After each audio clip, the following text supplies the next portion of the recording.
think I'd ask you, in return, the last conference you went to.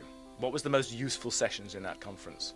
And if you tell me it's going to be the keynote speeches or the 28 presentations you sat through and did email in the back of the room to, then I wouldn't believe you. What mattered in those meetings was that you met people in the coffee breaks. You bumped into somebody you hadn't seen for 2 years. You arranged a small deal on the margins of the main event. Social media is what happens in the corridors. Social media is the most important part of those conferences, where you build relationships of trust.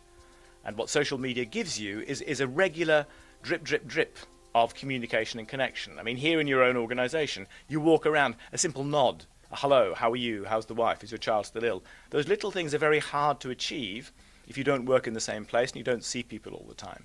Social media gives you those tiny pieces of personal connection, which taken together build a relationship. So that when I come and ask, or somebody, one of your staff, who's cultivated a number of relationships through small pieces of exchange, asks a serious question, there are a number of people who feel they know this person, they would like to respond. And the person who's asked the question has an understanding of who they can trust for with what kind of information.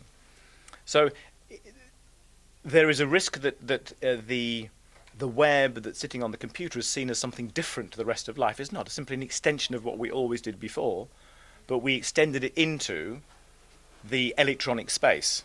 So people are doing what they've always done, finding ways to learn from each other, to meet, to build relationships of trust in order that they can collaborate more effectively.